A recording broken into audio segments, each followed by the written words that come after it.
কাইনেশিয়ান সাহেব বলছেন যে long run aggregate supply curve বা শর্ট রান অ্যাগ্রিগেট সাপ্লাই এগুলো আলাদা কিছু না। মানে সাপ্লাই কার্ভ শুধু সাপ্লাই কার্ভ। ইকুইলিব্রিয়াম হচ্ছে আমাদের যতটুকু ডিমান্ড ততটুকু যদি সাপ্লাই হয়, সো তাইলে ওটাকে আমরা বলবো কি ইকুইলিব্রিয়াম পয়েন্ট। আসসালামু আলাইকুম, আমি মোহাম্মদ জোবায়ের হোসেন সম্পদ, লেখাপড়া করতেছি সাস্টের ম্যাথমেটিক্স ডিপার্টমেন্টে। আজকে আমি তোমাদের সামনে নিয়ে আসছি ইকোনমিক্স এর একটা টপিক, ম্যাক্রো ইকোনমিক ইকুইলিব্রিয়াম। এই টপিকটা নিয়ে আমি আজকে আলোচনা করব। কি ভাবছো, আমি তো ম্যাথমেটিক্স এর টিচার, তো আমি ইকোনমিক্স নিয়ে কেন আলোচনা করব? আসলে আমি ইকোনমিক্স এর টিচার হচ্ছি না, ভয় পাওয়ার কোনো কারণ নাই। আসলে আমার কোর্স টিচারের কারণে আমার ইকোনমিক্স এর একটা কোর্সে একটা টপিকের উপর ভিডিও বানাতে লাগতেছে। তো চলো শুরু করে দিই। তো যেটা বললাম, আসলে আমরা ম্যাক্রো ইকোনমিক ইকুইলিব্রিয়াম নিয়ে আলোচনা করব। সো শুরুতে আমরা একটু শিখে নেব যে অ্যাগ্রিগেট ডিমান্ড জিনিসটা কি। সো অ্যাগ্রিগেট ডিমান্ড হচ্ছে total amount that different sectors in the economy willingly spend, অর্থাৎ যেটা ইচ্ছাকৃতভাবে স্পেন্ড করতে চায় সে একটা নির্দিষ্ট টাইমে, ওইটাই হচ্ছে আমাদের অ্যাগ্রিগেট ডিমান্ড। অ্যাগ্রিগেট ডিমান্ডের ইকুয়েশনটা কি? অ্যাগ্রিগেট ডিমান্ডের ইকুয়েশন হচ্ছে AD equal C plus I plus G plus N X. So এখানে সিটা কি? আসলে সি হচ্ছে কনজাম্পশন, এরপর আই আই হচ্ছে ইনভেস্টমেন্ট, দেন জি জি হচ্ছে গভর্নমেন্ট এক্সপেন্ডিচার, এবং এনএক্স হচ্ছে আমাদের নেট এক্সপোর্ট। সো এগুলো সব আলোচনা হয়ে গেল। তো অ্যাগ্রিগেট ডিমান্ডের আমরা আসলে কার্ভ কেমন হয় এটা একটু দেখে নেই।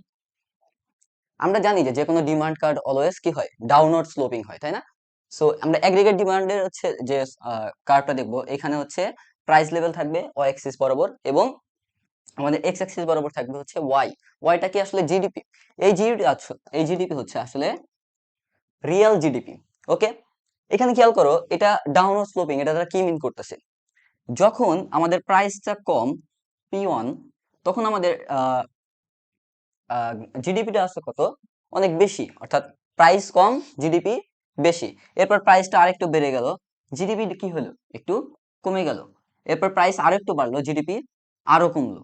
অর্থাৎ আমাদের কি, প্রাইস যত বাড়তেছে জিডিপি ওয়াই এর মান তত কমতেছে। অর্থাৎ এদের মধ্যে এরকম রেসিপ্রোকাল সম্পর্ক, দ্যাটস ওয়াই আমাদের এটা হবে কি, ডাউনওয়ার্ড। ওকে, অর্থাৎ একটা বাড়লে আর একটা কমে। এরপরে আমরা যেটা জানবো সেটা হচ্ছে অ্যাগ্রিগেট সাপ্লাই। অ্যাগ্রিগেট সাপ্লাই কি জিনিস? অ্যাগ্রিগেট সাপ্লাই হচ্ছে total quantity of goods and services. Okay, total quantity of goods and services, একদম পুরো নেশনের, অবভিয়াসলি হওয়া লাগবে কি, পুরো নেশন অর্থাৎ পুরো জাতির। সো উইলিংলি প্রডিউস, যেটা আমরা ইচ্ছাকৃতভাবে প্রডিউস করি in a given period of time. ঠিক আছে, তো এখানে কিছু কি ফ্যাক্টর আছে। তো কি ফ্যাক্টর গুলো আমরা জেনে নেব এখান থেকে।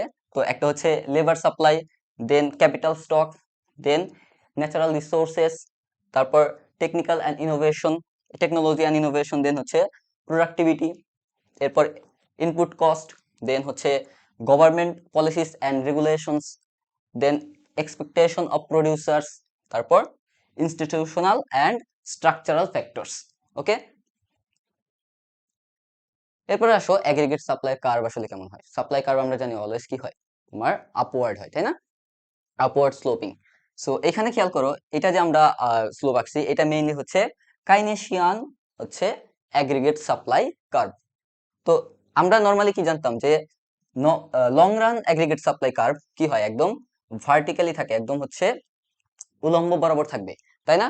কিন্তু আমাদের কাইনেশিয়ান সাহেব বলছেন যে long run aggregate supply curve বা শর্ট রান অ্যাগ্রিগেট সাপ্লাই এগুলো আলাদা কিছু না।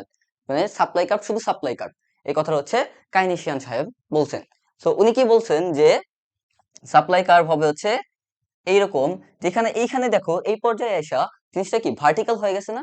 সো এইটা মেইনলি আসলে এইখানে যে ওয়াই, এই ওয়াইটা কি মিন করতেছে? এই ওয়াইটা মিন করতেছে হচ্ছে আমাদের যতগুলা রিসোর্স ছিল সব রিসোর্স আসলে আমাদের ইউজ করা শেষ, মানে এর বাইরে কিন্তু যাওয়া পসিবল না।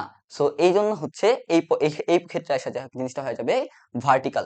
আর এইখানে খেয়াল করো, এইখান থেকে এইটুক, এটা কি আমাদের এরকম করে কার্ভের মতো হয়েছে না? সো এটাই হচ্ছে আসলে এই লং রানের মধ্যে, এই সাপ্লাই কার্ভের মধ্যে আমাদের এই লং রান অ্যাগ্রিগেট সাপ্লাই কার্ভও আছে, আবার শর্ট রান অ্যাগ্রিগেট সাপ্লাই কার্ভও আছে। এরপর আসো আমরা একটু ইকুইলিব্রিয়াম জিনিসটা নিয়ে আলোচনা করি। সো ইকুইলিব্রিয়াম জিনিসটা কি? ইকুইলিব্রিয়াম হচ্ছে আমাদের যতটুকু ডিমান্ড ততটুকু যদি সাপ্লাই হয়, সো তাইলে ওটাকে আমরা বলবো কি ইকুইলিব্রিয়াম পয়েন্ট। সো এখানে খেয়াল করো ডিমান্ড কার্ভ হচ্ছে এটা, এগ্রিগেট ডিমান্ড কার্ভ, আর এগ্রিগেট সাপ্লাই কার্ভ হচ্ছে এটা। সো এই দুইটা কোথায় মিলিত হয়েছে? এইখানে না? সো এইটাই হচ্ছে আমাদের ইকুইলিব্রিয়াম পয়েন্ট ই, ঠিক আছে? এটা হচ্ছে আমাদের ইকুইলিব্রিয়াম পয়েন্ট। সো এই ইকুইলিব্রিয়াম পয়েন্টের জন্য আমাদের যে প্রাইস লেভেল, এই প্রাইস লেভেলটা হচ্ছে ইকুইলিব্রিয়াম প্রাইস লেভেল, ওকে? আর এইখানে ইকুইলিব্রিয়াম পয়েন্টের জন্য আমাদের যে জিডিপি, এই জিডিপি হচ্ছে ইকুইলিব্রিয়াম জিডিপি, ওকে? এবারে আসো, এখন আমরা একটু দেখবো যে যদি আমাদের ইনফ্লেশন আসে, অর্থাৎ প্রাইস লেভেল যদি কম বেশি হয়, তাহলে আসলে আমাদের কিরকম কেস হবে গ্রাফের ক্ষেত্রে। দেখো, যখন আমাদের পি নট ছিল আমাদের প্রাইস লেভেল, তখন আমাদের ইকুইলিব্রিয়াম পয়েন্ট ছিল এইটা। সো আমাদের জিডিপি ছিল কত? Y naught, okay? Y naught star. এখন ধরো কোন একটা কারণে ধরো ইনফ্লেশন হলো, অর্থাৎ প্রাইস লেভেল ধরো বেড়ে গেল, ঠিক আছে? তো প্রাইস লেভেল যদি এই পয়েন্টে আসে, তাহলে খেয়াল করো প্রাইস লেভেল এখানে আসলে আমাদের কি হবে? সাপ্লাই বেড়ে যাবে। সো সাপ্লাই বেড়ে এইখানে আসলো, তো সাপ্লাই বেড়ে যদি এইখানে আসে, তাহলে খেয়াল করো আমাদের অবভিয়াসলি ডিমান্ড কার্ভও এই কি বলে পয়েন্ট দিয়ে যাইতে হবে না? সো ডিমান্ড কার্ভ তখন কি হবে? ডিমান্ড কার্ভটা সামনের দিকে শিফট হয়ে যাবে, অর্থাৎ শিফট ফরওয়ার্ড হয়ে যাবে। তো ডিমান্ড কার্ভে যদি আমরা শিফট ফরওয়ার্ড করি, তাহলে খেয়াল করো তো আমরা যে কি পাচ্ছি? আমরা এডি ওয়ান পাচ্ছি। আগেরটা ধরো এডি নট ছিল, এখন এডি অন, এটা নতুন ডিমান্ড কার্ভ। সো এই ডিমান্ড কার্ভ আর এই এএস এই পয়েন্টে আমাদের ইন্টারসেক্ট করছে। সো এইটাকে এখন তো বলবো আমরা আমাদের নতুন ইকুইলিব্রিয়াম পয়েন্ট। তো এই নতুন ইকুইলিব্রিয়াম পয়েন্টের যে প্রাইস লেভেল, ওটা হচ্ছে আমাদের নতুন প্রাইস লেভেল, আর এই পয়েন্টের যে আমাদের জিডিপি, ওটা হচ্ছে আমাদের নতুন জিডিপি, ওকে? এবার দেখো, ধরো কোন একটা কারণে যদি প্রাইস লেভেল কমে যায়, তাহলে কি ঘটবে? তো প্রাইস লেভেল যদি কমে যায়, তাহলে দেখো কি হয়। তো প্রাইস লেভেল যখন এইখানে ছিল, তখন আমাদের ইকুইলিব্রিয়াম পয়েন্ট ছিল এইটা, আর জিডিপি তখন এটা ছিল এইটা। সো প্রাইস লেভেল কমে আমাদের কোথায় আসছে? পি অন স্টার পয়েন্টে আসছে। সো এই পয়েন্টের ক্ষেত্রে আমাদের সাপ্লাই কোনটা? সাপ্লাই হচ্ছে এইটা। তো সাপ্লাই যদি এই পয়েন্টে হয়, সো এই পয়েন্টেই আমার অ্যাগ্রিগেট ডিমান্ড কার্ভ যাইতে হবে। সো এই পয়েন্ট গামী আমরা কি করব? জিনিসটাকে প্যারালালি শিফট করব। অবভিয়াসলি প্যারালালি শিফট হবে। শিফট তখন কি হবে? ব্যাকওয়ার্ড হবে। সো শিফট ব্যাকওয়ার্ড যদি করে দেই, তাহলে আমাদের নতুন ডিমান্ড কার্ভ কোনটা হইলো? এইটা AD one, aggregate demand curve. So এই নতুন অ্যাগ্রিগেট ডিমান্ড কার্ভ আর আমাদের যে সাপ্লাই কার্ভ, ওইটা আসলে এই পয়েন্টে মিলিত হয়েছে। সো এই পয়েন্টটাই হচ্ছে আমাদের নতুন ইকুইলিব্রিয়াম পয়েন্ট। সো এই পয়েন্টে যে আমাদের জিডিপি, এটাই হচ্ছে আমাদের নতুন জিডিপি, ওকে? এবার দেখো আমাদের এই সেম জিনিসটা কিন্তু আমরা সাপ্লাইকে চেঞ্জ করেও করতে পারি। আমরা কি আগের বার কি করছিলাম, যে যখন আমাদের ইনফ্লেশন আসছে, তখন আমরা ডিমান্ডকে চেঞ্জ করে দিছি, তাই না? সো আমরা কিন্তু এখন সাপ্লাইকে চেঞ্জ করেও আমরা ইকুইলিব্রিয়াম পয়েন্টটাকে নিয়ে আসতে পারি। খেয়াল করো, এখানে আমাদের আমাদের প্রাইস লেভেল ছিল এইখানে। সো প্রাইস লেভেল যদি এখানে থাকে, তাহলে আমরা দেখতেছি ইকুইলিব্রিয়াম পয়েন্ট হচ্ছে এইটা, আর আমাদের জিডিপি হচ্ছে এইটা, ওকে? অর্থাৎ ওয়াই নট হচ্ছে আমাদের আগের জিডিপি। এখন দেখো, কোনো একটা কারণে যদি আমাদের ইনফ্লেশন হয়, প্রাইস লেভেল কমে যায়, প্রাইস লেভেল কমে গেলে আমাদের নতুন প্রাইস লেভেল কত আসতেছে? Peon star. সো এই পিওন স্টারে আমরা কি পাচ্ছি? আমরা পিওন স্টারের ক্ষেত্রে দেখতেছি যে আমাদের এটা আসলে কি মুভমেন্ট অ্যালং দা লাইন হয়েছে কি অ্যাগ্রিগেট ডিমান্ড কার্ভে। সো এইখানে খেয়াল করো, এই পয়েন্টটা আসতেছে, এই পয়েন্টে হচ্ছে আমরা পিওন স্টার পাচ্ছি প্রাইস লেভেল। সো এই পয়েন্ট দিয়ে আমাদের সাপ্লাই কার্ভ পাস করা লাগবে, কারণ আমরা কি জানি ইকুইলিব্রিয়াম পয়েন্ট হচ্ছে সেই পয়েন্ট যেখানে অ্যাগ্রিগেট ডিমান্ড এবং অ্যাগ্রিগেট সাপ্লাই ইন্টারসেক্ট করে। কিন্তু আমাদের ডিমান্ড কার্ভের উপর তো এই পয়েন্টটা আছে, ঠিক আছে, কিন্তু সাপ্লাই কার্ভ তো এইখানে। তাহলে আমাদের কি করতে হবে? সাপ্লাই কার্ভ তখন আমাদের শিফট হয়ে যাবে, সাপ্লাই কার্ভ প্যারালালি শিফট হয়ে যাবে। সো প্যারালালি শিফট হলে আমাদের কি পাচ্ছি? এখন নতুন আমরা একটা সাপ্লাই কার্ভ পাচ্ছি, এটা হচ্ছে অ্যাগ্রিগেট সাপ্লাই কার্ভ, নতুনটা এএস ওয়ান। সো এই দুইটা যে পয়েন্টে মিলিত হয়েছে, এটাকে আমরা তখন বলতেছি আমাদের নতুন ইকুইলিব্রিয়াম পয়েন্ট। সো এই পয়েন্টের জিডিপি আমরা কত পাচ্ছি? Y one star. সো এটাই আমাদের তখন হবে কি নতুন জিডিপি। এবার খেয়াল করো, যে ধরো কোনো কারণে যদি আমাদের প্রাইস লেভেল বেড়ে যায়, তো প্রাইস লেভেল বেড়ে গেলে কি হবে? প্রাইস লেভেল বেড়ে গেলে দেখি কি হয়। প্রথমে আমাদের পি নট স্টার ছিল হচ্ছে প্রাইস লেভেল। সো এই পয়েন্টে আমরা দেখতেছি কি, যে আমাদের এই পয়েন্টটা হচ্ছে আমাদের ইকুইলিব্রিয়াম পয়েন্ট। সো এটা ইকুইলিব্রিয়াম পয়েন্ট, আর ইকুইলিব্রিয়াম পয়েন্টে আমাদের ওয়াই স্টারটা কত?